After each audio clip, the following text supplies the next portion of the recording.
할렐루야. 신명기 4장 말씀, 하나님의 명령을 우리가 듣고 이 하나님의 명령대로 사시기를 주의 이름으로 축복합니다. 신명기 4장 1절에 보시면 이스라엘아 이제 내가 너에게 가르치는 규례와 법도를 듣고 준행하라. 그리하면 너희가 살 것이요 너희 열주의 하나님 여호와께서 너희에게 주시는 땅에 들어가서 그것을 얻게 되리라 했습니다. 자, 하나님의 목적은 뭐냐? 이 율법을 지켜서 너희를 괴롭게 하고 이 율법을 지키지 않으면 심판하고 멸망시키는 데 목적이 있는 것이 아니고 하나님의 목적은 살리는 데 있다라는 겁니다. 하나님, 우리가 살기 원하고 하나님의 말씀으로 더욱 살아서 생명을 얻는데 그 마음이 있는 줄 믿습니다. 우리가 이 하나님 말씀을 잘 알고 그 말씀에 순종해야 한다는 겁니다. 4절을 보시면 내가 너에게 명하는 말을 너희는 가감하지 말고 내가 너에게 명하는 너희 하나님 여호와의 명령을 지키라 했습니다.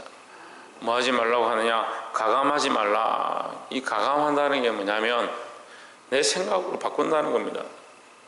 왜 가감하느냐? 더하거나 빼느냐? 자기가 원하는 말로 그 변질시키기 위해서 하는 겁니다. 우리가 할 수만 있으면 말씀을 인용을 잘 하는 것도 별로 사실은 좋지 않습니다.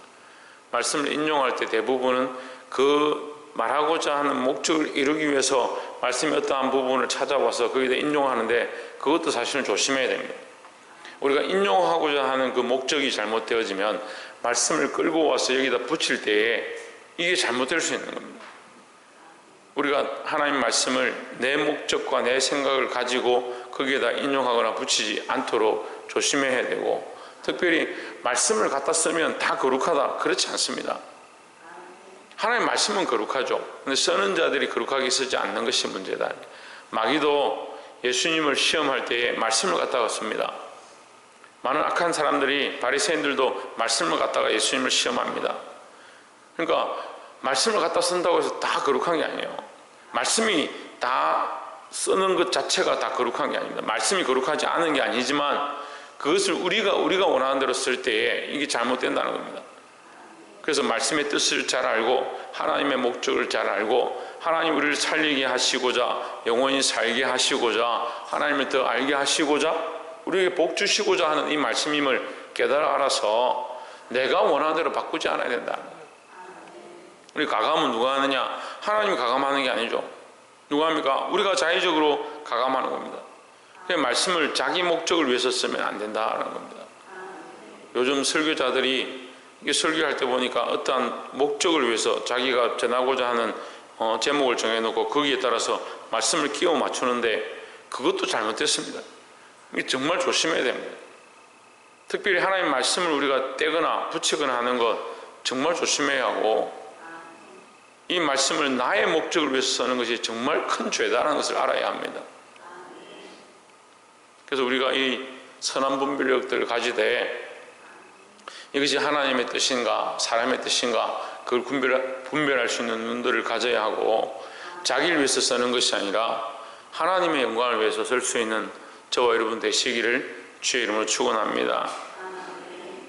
또한 특별히 10절 말씀해 보시면 9절에 오직 너는 스스로 삼가며 내 마음을 힘써 지키라. 두렵건대 내가 그 묵다한 일을 잊어버릴까 하노라. 두렵건대 내 생존하는 날 동안에 그 일들이 내 마음에서 떠날까 하노라. 너는 그 일들을 내 아들들과 내 손자들에게 뭐하라? 가르쳐 알게 하라 했습니다. 우리는 말씀을 가지고 뭘 해야 되냐? 내가 하는 말씀을 깨달았습니다. 우리 개신교, 기독교의 이 교리적 원리에 가장 중요한 게 뭐냐? 가르치는 겁니다. 교리가 아무리 좋고 그 교리를 아무리 잘 깨닫고 말씀을 아무리 잘 들으면 뭐하냐? 그걸 가르치지 않으면 이게 문제다는 거죠. 그래서 교회는 전도하는 것, 전하는 것, 가르치는 것, 알게 하는 것이 기본적인 원리다라는 겁니다. 교회의 기본 원리라는 거예요. 교회는 우리끼리 좋고 우리 안에서 뭉치고 우리끼리 잘 되고 우리끼리 재밌고 그렇게 하는 게 아니고, 우리가 하나님의 은혜를 맛보았고 우리가 이 안에 연합했다면 그 다음에 뭘 해야 되냐? 나가서 전하고 가르치고 알리는 일을 하는 것이 교회의 모양인 겁니다. 왜냐하면 그것이 하나님의 명령이죠. 너희가 이 말씀을 똑바로 알고 너희 마음과 너희 생각으로 가감하지 말고 말씀대로 받아들였다면 그 말씀을 알게 하고 전하고 가르쳐야 된다는 겁니다. 교회가 이 전하는 것, 전도하는 것, 선교하는 것, 복음을 가르치는 것, 우리에게 맡기신 영혼들에게 말씀으로 그들을 길러내는 것, 내게 주신 자녀들에게 하나님의 말씀을 흘려보내는 것, 이거 멈추면요 교회가 이미 죽어가기 시작하는 거예요. 10절에 내가 호렙산에서 내 하나님 여호와 앞에 섰던 날에 여호와께서 내게 이르시기를 나를 위하여 백성을 모으라. 내가 그들에게 내 말을 들려서 그들로 세상에 사는 날 동안 나 경영함을 배우게 하며 그 자녀에게 가르치게 하려 하노라 했습니다. 배우고 뭐한다? 가르친다. 예. 분명히 하나님 말씀이 너희가 이 하나님 경외함을 배우고 너희 자녀에게 가르치게 하려 합니다 라고 말씀하고 있습니다. 그러니까 우리가 배웠다면 그 배운 데 확신을 가지고 거하고 뭘 해야 되냐? 가르쳐야 된다는 거예요. 우리가 하나님 앞에 나와 기도하고 은혜를 받고 말씀을 듣고 은혜를 받고 찬양 가운데 은혜를 받고 받고 멈추는 것이 아니고 항상 그 다음에 뭘 해야 되냐? 흘려보내고 가르치고 전달하고 은혜를 끼치는 자들이 되어야 한다라는 겁니다. 사랑하는 성도 여러분, 하나님께서 우리에게 가르쳐 주신 거, 우리에게 명령하신 거, 우리에게 구원의 소망을 주신 거 혼자만 가지고 있지 말고 이것을 반드시 전달하고 가르칠 수 있는 자들이 되기를 주의 이름으로 축원합니다. 마지막 세 번째로 나눌 말씀은 27절에 여호와께서 너희를 열국 중에 흩으실 것이요 여호와께서 너희를 쫓아보내실 그 열국 중에 너희의 남은 수가 많지 못할 것이며 했습니다.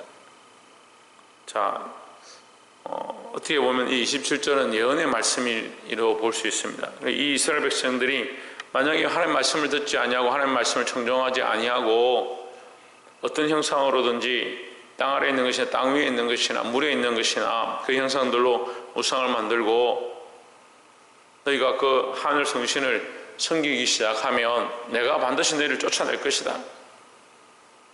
그 가나안 족속, 그 아모리 족속을 쫓아내었던 것처럼, 그러니까 가나안 족속이나 아모리 족속이나 히위 족속이나 헷 족속이나 그 7 족속들이 왜 쫓겨나고 멸망했느냐? 그들은 하나님 섬기지 않고 우상을 섬긴 그 죄가 관영했기 때문에 쫓겨난 거예요. 그럼 하나님은 공평의 하나님인데 이스라엘이라고 하나님 내버려 두시고 이스라엘은 우상을 섬겨도 괜찮다? 그렇지 않습니다. 하나님 똑같이 행하시는 거예요. 그래서 우리는 하나님의 길이 참으심을 구하지만 사실은 하나님은 공의대로 행하신다. 그래서 우리가 조심해야 된다는 거죠. 그러면 너희가 만약에 우상을 섬겨 하나님 질투하시는 하나님인데 너희가 우상을 섬기고 하나님을 떠나면 내가 반드시 너희를 쫓아낼 것이다. 그래서 이스라엘이 몇 번이고 쫓겨나는 거죠. 28절에 너희는 거기서 사람의 손으로 만든 바 보지도 못하며 듣지도 못하며 먹지도 못하며 냄새도 맡지 못하는 목석의 신들을 섬기리라. 너희가 그런 우상들을 섬겼다며 너희가 쫓겨나서 거기 가면 더더욱 아무것도 아닌 신을 섬기게 될 것이다. 얼마나 비참하겠느냐. 너희를 애굽에서 인도해 내신 그 큰 손으로 인도해 내신 그 하나님은 잊어버리고 말도 못하고 듣지도 못하고 냄새도 맡지 못하는 그 신 앞에 너희가 억지로 엎드려서 그들이 섬기는 신을 섬기게 되는 것이 얼마나 비참하느냐. 그렇게 되지 않도록 정신을 차리라 하는 거죠. 26절에 그러나 내가 거기서 내 하나님 여호와를 구하게 되리니 만일 마음을 다하고 성품을 다해서 그를 구하면 만나리라. 30절에 이 모든 일에 내게 임하여 환난을 당하다가 칼날에 내가 내 하나님 여호와께로 돌아와서 그 말씀을 청종하리니 했습니다. 하나님은 결국은 망하게 하시고자 그런 환난을 주고 망하게 하시고자 포로로 끌려가게 하는 것이 아니다라는 거죠. 그럼 우리가 이렇게 볼 수 있습니다. 포로로 끌려가는 것은 이 사람들이 선택한 것이다. 근데 우리는 포로로 끌려가는 걸 선택하지 않았습니다. 할 수 있죠. 근데 뭘 선택했습니까? 하나님 아닌 다른 것을 하나님으로 섬기는 겁니다. 하나님 아닌 다른 것을 하나님으로 섬긴 것의 결과가 그들의 포로가 되는 거죠. 세상의 포로가 되는 거죠.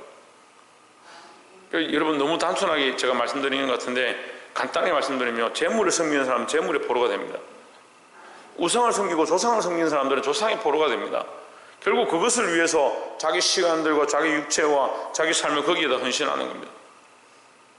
근데 우리는요, 제가 이 말씀 이렇게 전하면 성도들이 조금 착각할 때가 있는데 그럼 우리는 재물도 필요 없고 어른들도 공경할 필요 없고 그렇게 가르치는 게 아니라 그 어른 위에 그 조상 위에 하나님 계시고 그 재물 위에 하나님 계시다는 것을 기억하는 겁니다. 우리가 재물을 쫓아가는 것이 아니고 재물이 하나님 주신 것임을 알고 하나님의 영광을 위해서 재물을 쓰는 거죠. 그러니까 재물에 매이지 않는 겁니다. 왜 그렇습니까? 하나님이 주인이니까 재물이 주인이 아닌 거죠. 근데 세상을 섬기는 사람들은 세상이 주인 되어버리는 겁니다. 이게 그 성경의 원리입니다. 너희가 그 우상을 섬기면 너희가 원치도 않던 우상들에게 가서 절하게 될 것이다. 그들의 포로가 될 것이다. 왜? 너희가 그들을 섬겼으니까. 마귀를 섬기면 마귀의 자녀가 되는 거예요. 우리는 하나님의 백성들입니다. 우리에게 허락하신 이 인생 가운데 자녀들을 말씀으로 가르쳐서 그들을 바른 진리 가운데 이끌어야 되는데 오늘 시대가 악해지니까 이 반대로 자녀들을 섬기는 겁니다. 자녀가 하나님 주신 것인 줄 알고 하나님 알게 하는데 하나님을 가르치는데 하나님을 경외하는데 그들을 끌고 가야 될 건데 반대로 부모들이 자녀에게 끌려가는 거예요. 그러니까 이게 뭐가 없어집니까? 하나님 아는 게 없어지는 겁니다. 근데 하나님 우리를 버리기 원하시는 것이 아니라 반드시 돌아오게 하기를 원하신다라는 거죠. 31절에 내 하나님 여호와는 자비하신 하나님이심이라 그가 너를 버리지 아니하시며 너를 멸하지 아니하시며 내 열조에게 맹세하신 언약을 잊지 아니하시리라 했습니다. 너희가 당장에 그렇게 매를 맞고 그런 시험을 당하고 있다고 해서 하나님은 너희를 버리신 것이 아니다라는 거죠. 그러니까 이것을 아는 사람들, 이게 하나님께서 버리지 아니하시고 그 자비를 베푸시고 끝까지 인도하신다는 사실을 아는 사람들은 뭘 해야 되냐? 빨리 돌이켜야 된다. 빨리 돌이켜야 된다. 말씀을 맺겠습니다. 이 신명기 4장 말씀을 통해서도 하나님은 여전히 우리에게 은혜를 베풀어 주시고 우리와 함께 하시고 우리가 그 말씀을 지켜서 그 말씀 안에 사로잡히고 율법을 지켜서 율법 안에 사로잡히게 하고자 하는 것이 목적이 아니고 우리를 살리는 것이 목적이다라고 말씀하십니다. 우리가 세상을 섬기고 세상을 쫓아가면 그 세상의 포로가 되어서 망할 수밖에 없다. 그것을 또한 가르쳐 주십니다. 하나님은 끝까지 우리를 사랑하시고 버리지 않겠다라고 그 언약을 지키시겠다라고 말씀하고 있습니다.